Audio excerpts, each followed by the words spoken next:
Hey, what's up? This is Mike D from Killswitch Engage, and you're watching Rsptv. Rock.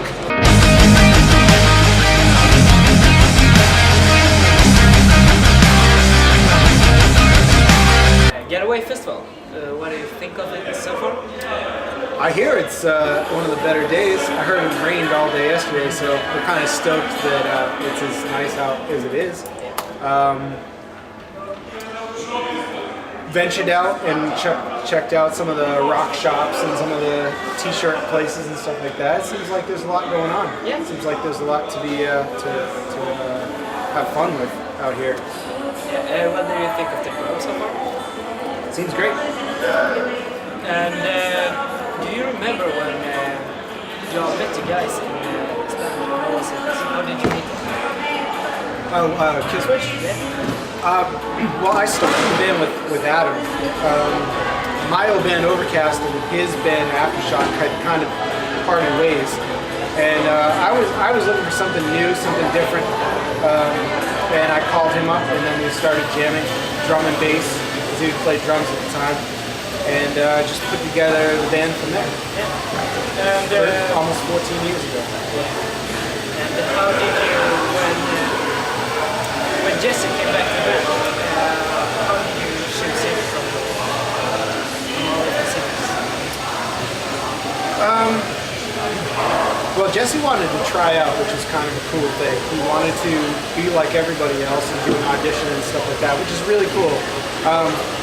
You know, it was always in the back of our mind that it would be an awesome thing if Jesse joined the band, but we have a lot of fans that we need to cater to, especially with the Howard era stuff. So it was a main concern that if Jesse didn't want to do the Howard stuff, or if he couldn't do the Howard stuff, that it wasn't the right fit. So we had spent an entire day trying out a bunch of people in New York, like from 11 in the morning till like 4:30 in the afternoon. It was just the same 3 songs over and over and over and over and over, and we were just tired, we were spent. Pizza had just showed up, beer had just showed up, and we were just kind of kicking back and not really willing to do anything else. Jesse walked in the room, and we got up and proceeded to do 16 songs in a row. And it was just due to the energy and the vibe of what was going on, and 3/4 of those songs were all Howard tunes. He was kind of showing that he could pull them off, and it was like a breath of fresh air, man. It really felt good, and it felt right. And sometimes in this music industry, it just has to feel right. It doesn't, you know, and anything else can fall by the wayside. And, Jesse proved to us that he really wanted to try. And you remember the first concert when Jesse came back to the band? How was it compared to how it was? You know, Howard was with us for a long time, and throughout the years that he had been with us, it is very easy to get jaded and maybe not put forth a lot of energy. I think everyone in the band suffers from that once in a while. But it was very noticeable when Jesse joined the band how much energy he brought to the table, because everyone else in the band had to raise their energy level to accommodate what the hell was going on center stage. So, you know, it's hard to say, but Jesse like brought our game up significantly. Yeah. And when he came back, did you feel like it was the old days, or did you feel like everyone knew? I think a little of both. I think you know, everyone in the band has grown. Jesse has obviously grown a lot. So we're coming back together as different people. So it's understandable that it would feel like a brand new thing, even though there's a lot of old vibes that are associated with it. But I'm actually cool with it feeling like a brand new, solid band. Like, it hasn't felt like a real band in a long time, and now it feels like everyone's got that forethought and vision of what we want to do, and it feels good that everyone's on the same page. And Justin doesn't play this one, right? How does it feel when he stops? It sucks. He really is the glue that keeps the band going. He comes up with all our set lists. He comes up with you know, different ways to approach things on stage, and he's definitely like a backbone piece that is sorely missed.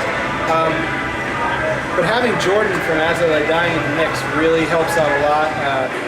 He learned 16 plus songs in a week, and he came out here very, very professional and just a really fun guy to hang out with.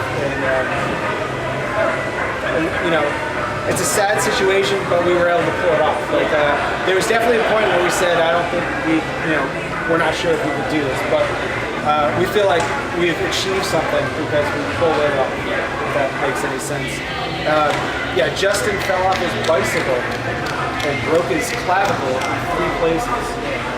Also injured his arm and fell off his bike and hit his head so hard that he can't even remember how it happened.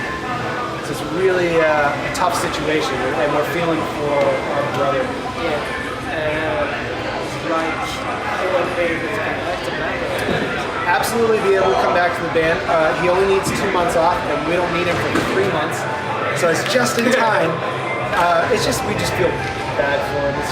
It's a bad situation for him, and we love him to death. So. And as a player, was supposed to play at this festival, but after everything, what site do you have or things to it's really sad that things would have to come to however they came. I know Tim. I've known him. If you had asked me, a year ago, if one of my friends, how would you feel if one of your friends did something like that, and who would it be? I would say just the same as I would now. It's an awful thing, and I never would have pegged Tim for being that guy. He's a very nice dude, or he was. I don't know if he has many different faces or whatever, but every time I've talked to him, he's been a stand-up, awesome dude, and it just sucks. Have you been able to talk to him afterwards? No, I mean, 2 weeks before he got cops took him into custody.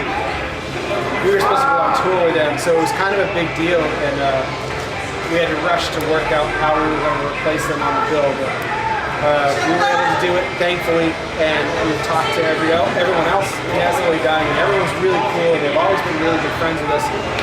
So we just feel for them. There's no hard feelings.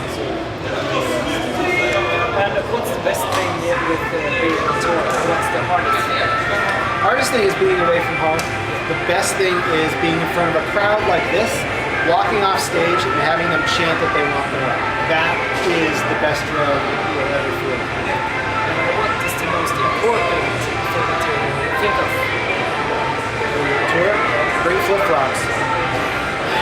Or else you're going to get athlete's foot. Yeah.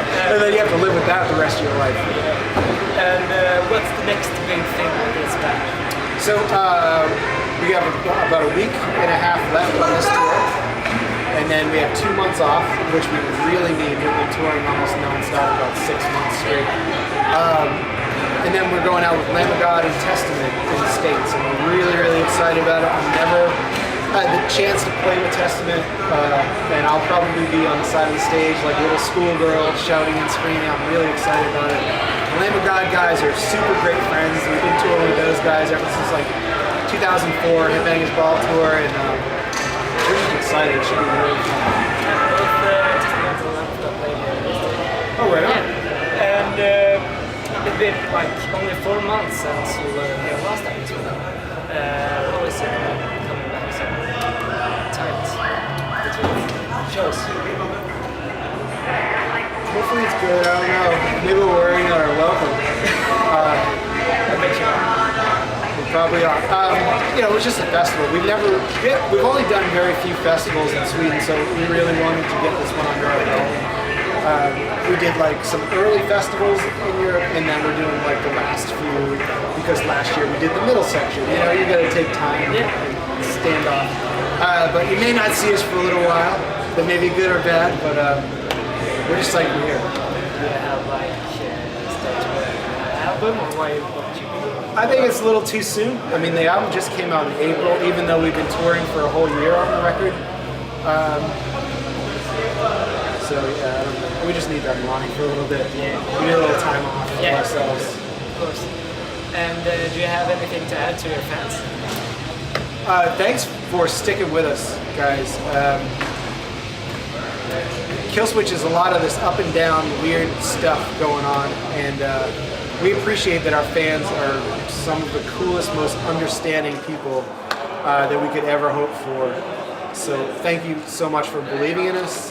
Thank you for buying the new record, and we will continue to put forth as much effort to make you guys happy. So thanks. Thank you. Thank you very much.